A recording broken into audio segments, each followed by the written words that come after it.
Altiok. I'm an architect based in Zurich in Switzerland.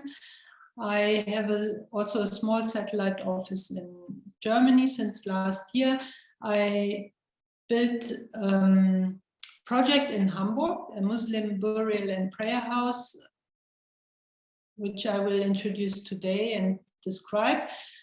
I'm going to show a documentary about the process, how the building was developed from the beginning on, and the movie, the film shows also the people who are involved and context, how the building is situated within the Christian cemetery.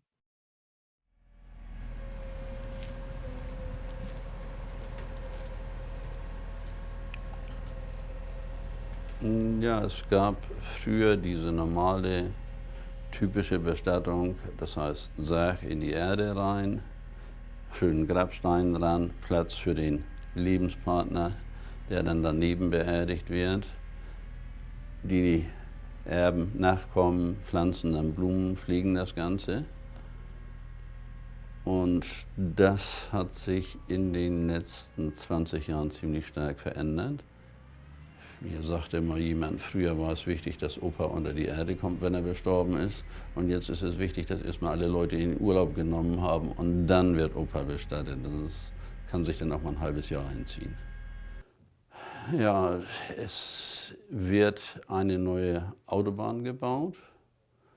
Und diese Autobahn unterquert den Friedhof Finkenriek. Und genau in dem Bereich, wo diese Unterquerung stattfindet, ist ein muslimisches Bestattungsfeld. Und da mussten diese Gräber aufgehoben werden. Es musste ein neues Grabfeld gefunden werden. Die Leichen müssen exhumiert werden und neu bestattet werden.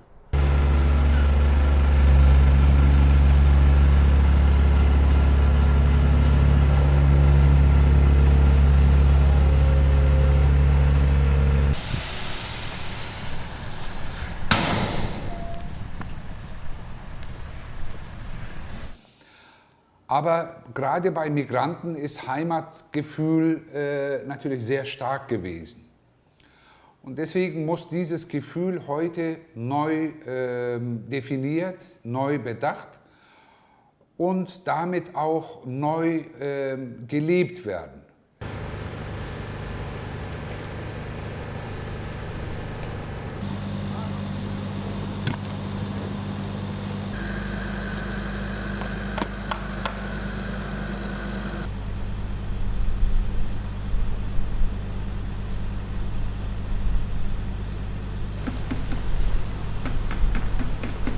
Der geht dann an, der kann auch hier an die Kühlzelle. Hier kommt die Kühlzelle rein. Ja. Da kommen dann 2 Leichen. Theoretisch, weil wir die Höhe haben, könnte man, habe ich noch überlegt, könnte man drei machen, wenn mal eine Familie beim Autounfall oder was weiß ich. Das gibt es auch, dass man irgendwie mehr Plätze mal braucht.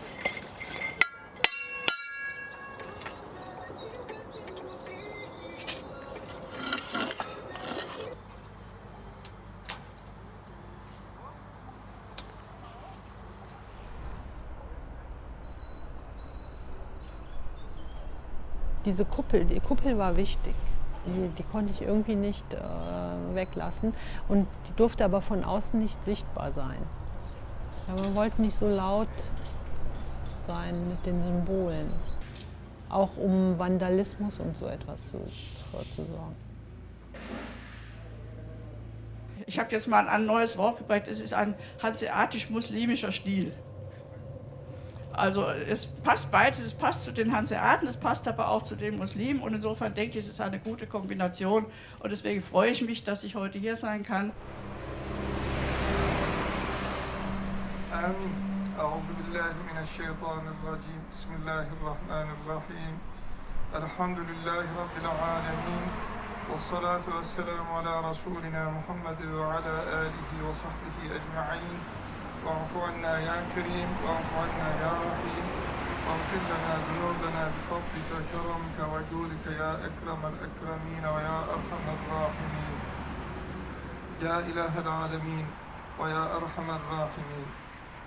Şu anda biz Almanya'daki Hamburg'daki Müslümanların özellikle cenazelerinin, gasilhanelerinin ve mescitlerinin yapımı için burada bulunuyoruz.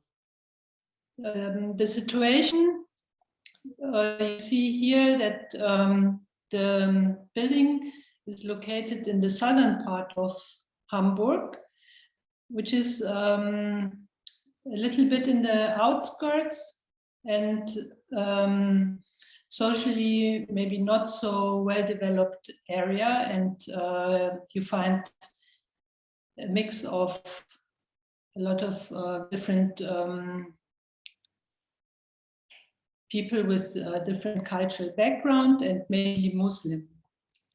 Here you find the Christian cemetery called Finkenriek, and within this cemetery there's an empty plot that was formerly used for storage of stones or equipment of the existing cemetery. Here the municipality, together with the clients, decided to build a Muslim burial and prayer house.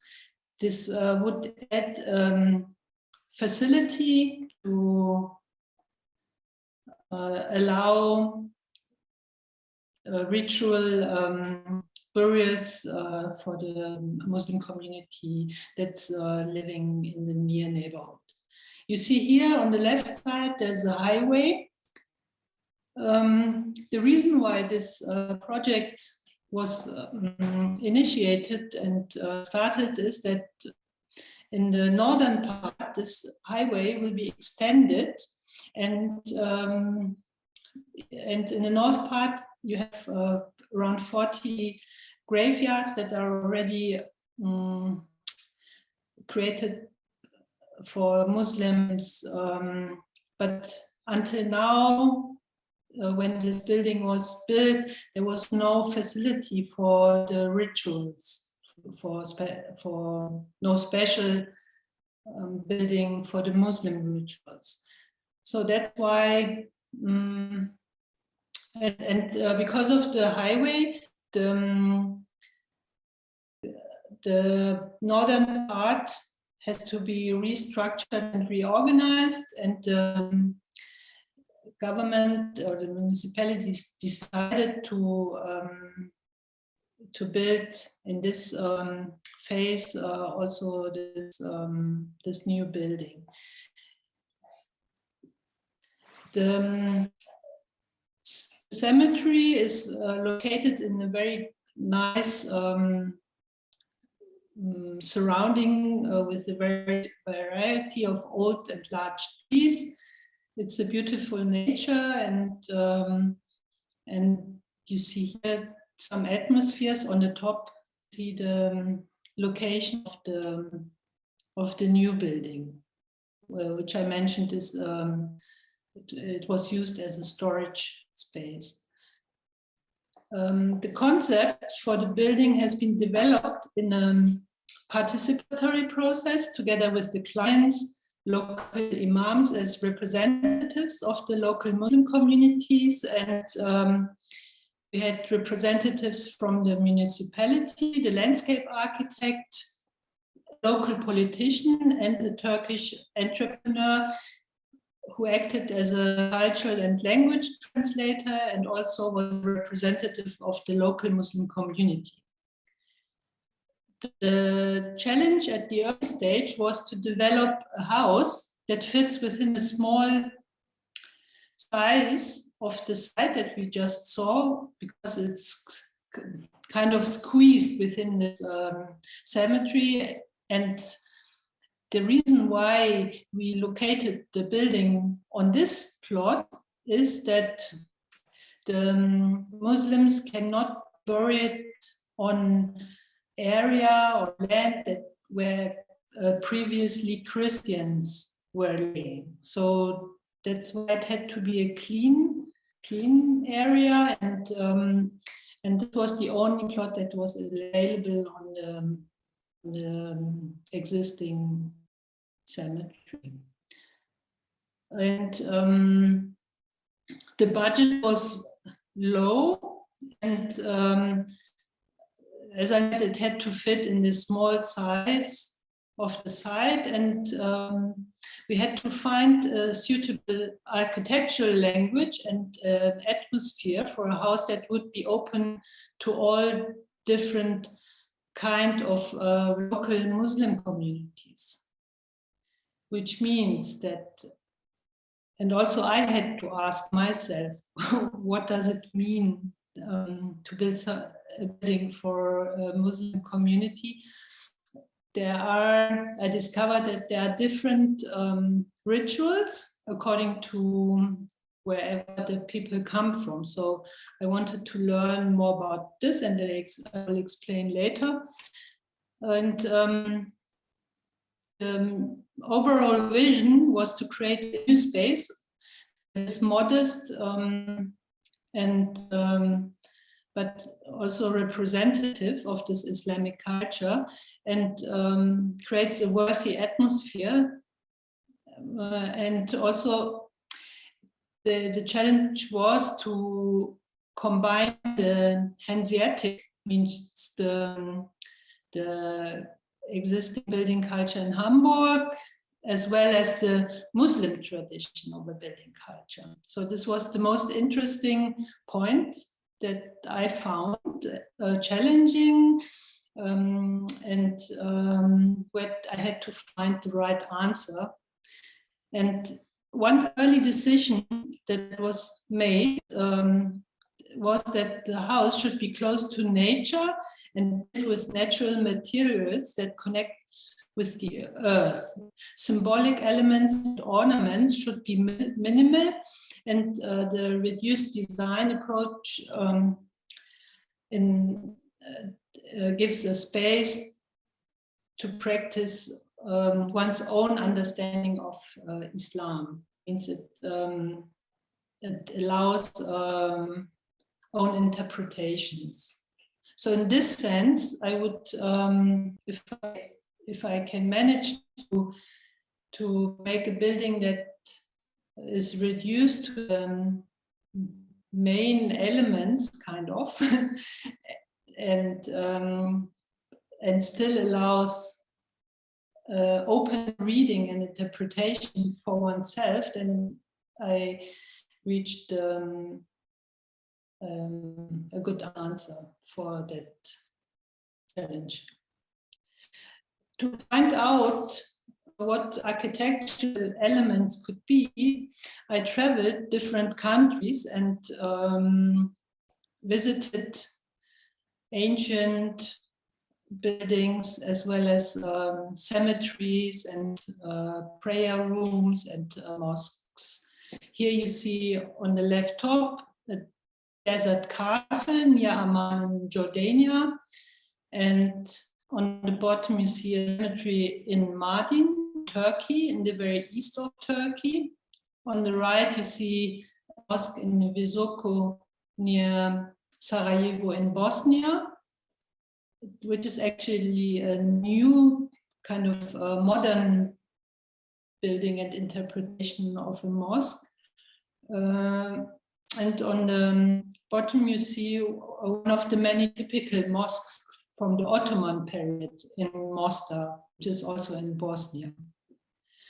I was interested in the materialization and the way how the buildings were and also the landscapes were used, and wanted to find out elements that are common or interesting that could carry back to my office and develop some own ideas about for the project in Hamburg. Also, I looked at rituals that are, here you see the washing ritual that is done before the pray, before you enter the praying room. You do the washing yeah. I would show now film about the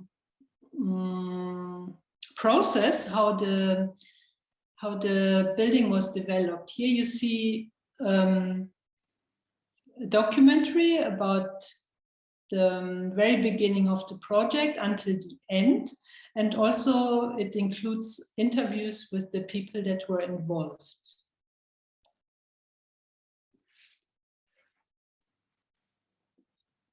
The detached house is located in the midst of the cemetery, as I said, surrounded by a variety of old and large trees. The burial grounds as well as the house are oriented in the direction of prayers towards Mecca, which means a little bit towards east. So you see that it's a bit another direction than the other graveyards. The building is a compact and single-story solid construction that unites all functions efficiently under a large pavilion roof. A mortuary and washing room, a prayer room, 2 separated entrances for female and male, and separated waiting rooms with own bathrooms. Finally, a covered area dedicated to prayers for rites of passage with a massive stone for the dead, which is in front of the building.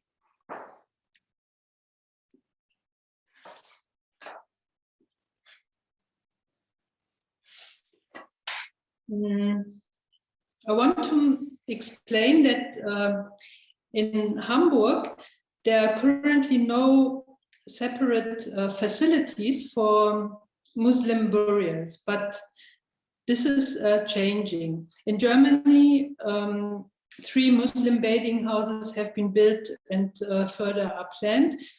And in Hamburg, a prayer room has also been annexed to the bathing house. In Hamburg, this type of building is new because it has kind of it simulates the usual rituals that the people are used in their own countries. Means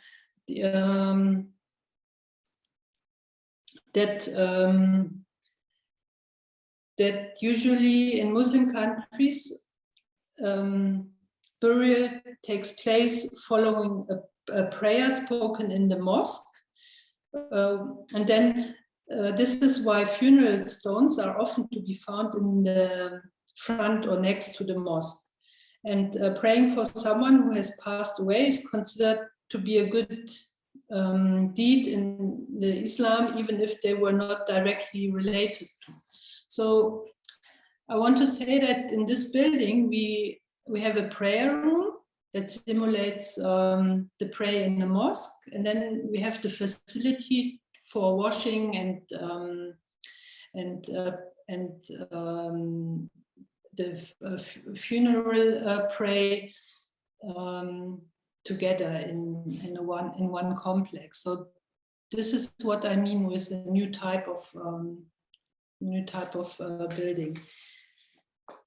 Usually the aim of the Muslim tradition is to conduct a burial within 1 or 2 days of a person dying. Ritual bathing, called Ghusl al-Mayit in Arabic, plays an important part in this. It is performed in the company of a person's closest relatives and a Muslim undertaker who's either male or female, depending on the sex of the deceased. The body is bathed with water and fragranced to a set sequence. It is then put into pieces of linen cloth and placed in a coffin, and then taken to a burial stone called a musalla. The funeral prayer is then spoken in the presence of an imam, and deceased person's relatives line up shoulder to shoulder in front of the coffin. The funeral prayer is very short, and then the body is laid to rest right after. This you can find back. You see the floor plan. You find it, this ritual elements you find back in this floor plan. You see the musalla stone in front of the entrances. That's where the final funeral prayer is going to happen. And then you see the washing area, which is the first room that you can enter. And also you see the entrances on the top and the bottom, which is the entrance for male and female visitors who can either access the washing room and or can access the praying room in the back. The prayer room in the back is for the prayer that is usually done before the funeral prayer. So it's one of the 5 prayers during the day a Muslim person is doing, and usually it is the lunch prayer that is done, and then after the lunch prayer we do the funeral prayer. I hope this is to understand. Here you see a section which shows the musalla stone on the left. It is a covered area, but outside. So the idea was to connect the space very close to nature and to the earth and the surrounding. And then in the inside, you see 2 domes that are one, which is one for the washing room, the smaller one, and the bigger one for the prayer room. These domes are very important to create a specific atmosphere inside the building. As I said at the beginning, ornaments or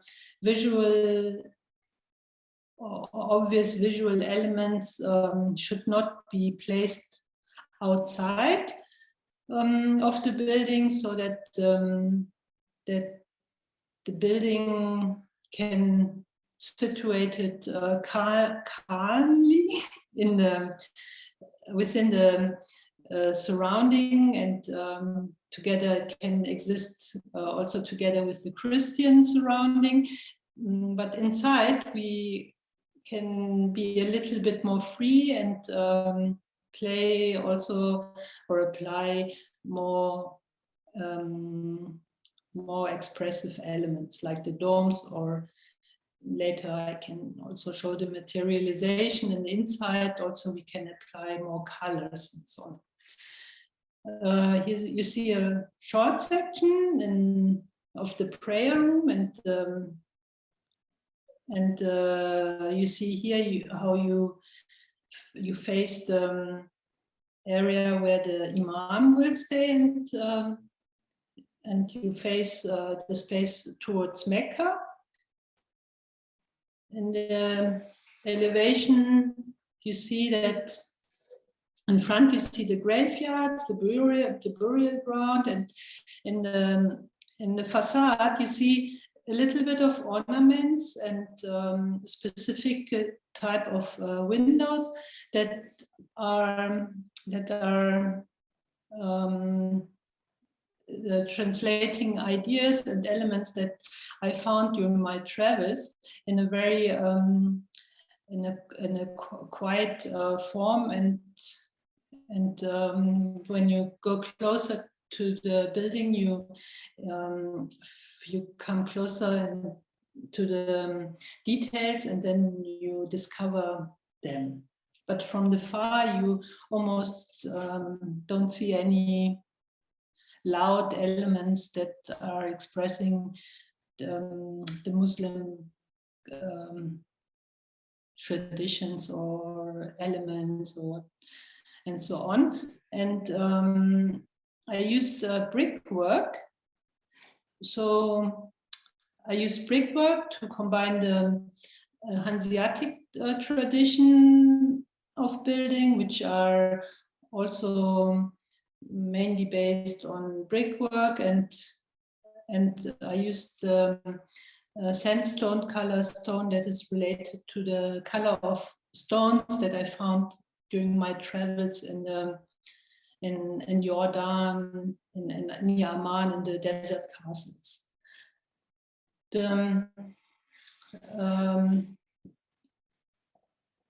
The building is a solid building with two-layered massive walls consisting of an inner sand line wall combined with reinforced concrete steel elements as the main supporting structure, and an outer facade with the sandstone, as I said, colored sandstone colored brick wall that contains ornaments, openings at the window areas to filter light and sight to create privacy, but also allow the view outside, from inside to outside. The roof is a wooden truss construction covered with zinc sheets with the patina that will finally develop during the times and expose to the climate, and then also change a little bit the patina, and it will become a little bit more greenish, like the surrounding colors of the trees. The challenge during the construction was to work with builders that have low knowledge in traditional brick and plaster works, and still to achieve a good quality in the realization of details and surfaces. Especially the ornamental patterns of the brick facade and the natural lime plaster on the walls inside was finally built well, because during Corona, the construction site was stretched into length that we had time to make things sometimes with more patience, and also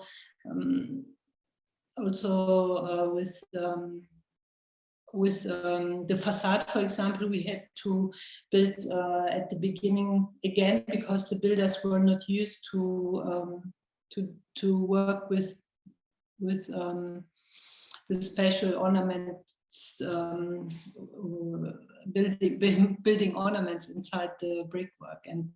But at the end, they achieved a very good quality, and the result, maybe we can see later in the pictures of the natural lime plaster that was applied inside, is that because of the builders' knowledge of this kind of applying of this kind of plaster, made the plaster surface a little bit irregular, which I actually like a lot. So it creates more a natural feeling of the, or it supports the feeling that I attended, that you relate and connect with the nature that's outside, and you connect with the earth. So here you see the references that I was surrounded in one of the references in Hamburg. The brickwork that I mentioned that inspired my work is, for example, the Sprinklerhof, built by Hans Oskar Gersten and Fritz Höger between 1925 and 43. And then on the bottom you see the Kalon Mosque in Bukhara in Uzbekistan. And here you see the fine work in the bricklaying, and the main difference you see in the color, because the color refers to the earth that's found locally, and this is what I like, or that's why I used the sandstone color to bring this culture from those buildings in warm sandy countries to Hamburg, and combine it with this fine brickwork.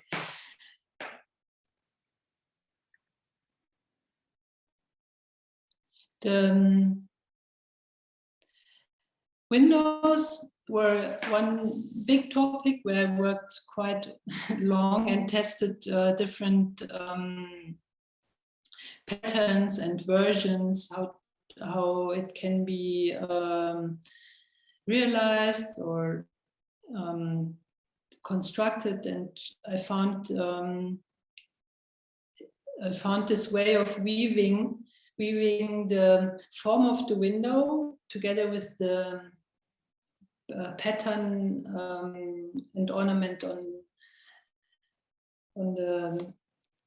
the wall.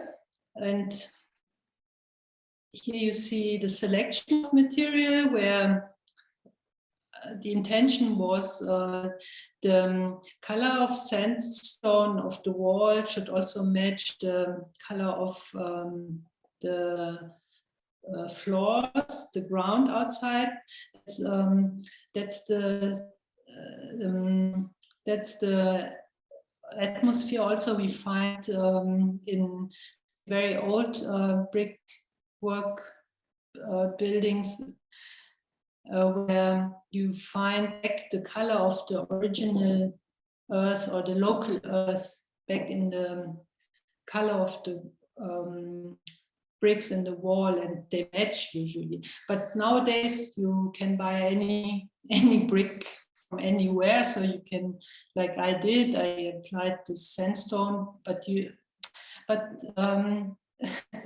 as I thought at the beginning, the brick is more reddish and brown in Hamburg.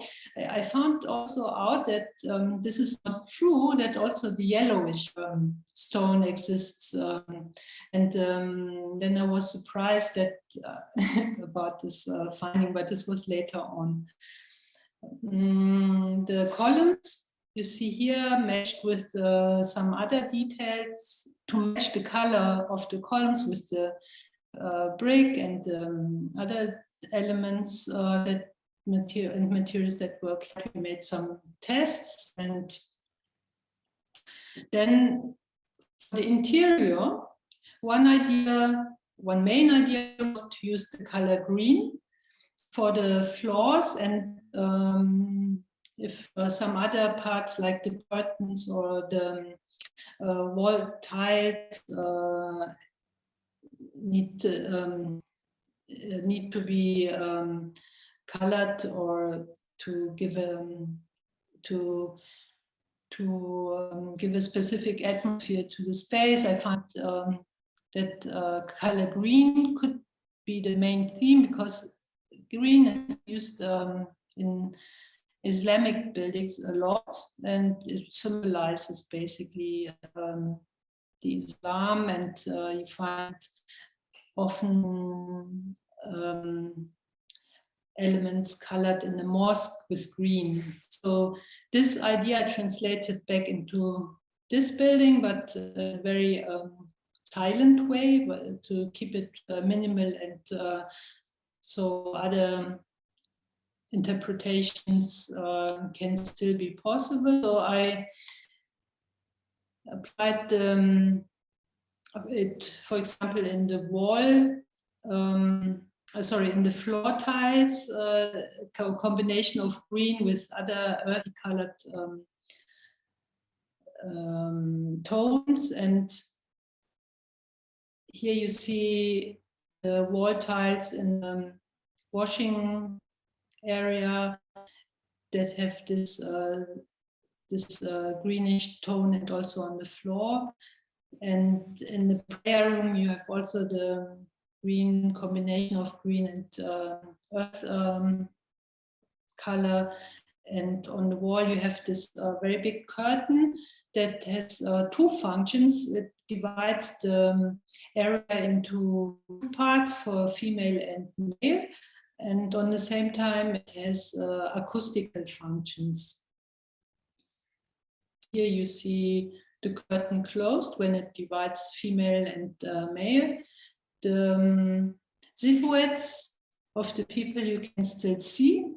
So it's not necessary that you cover it or you divide with a solid material. You can be a little bit transparent, like here, that's enough. And here you see the inside and outside. The prayers niche from the inside with the golden yellowish color painted on the limestone plaster. Outside you have pattern applied in the brickwork. In the window area you have here also the inside and outside relation. And to the neighboring and the surrounding area, which is the Christian graveyards, we have a wall on a two-sided wall that creates a little bit of privacy when the funeral prayer is happening on the roofed area. So this is the end, and thank you very much.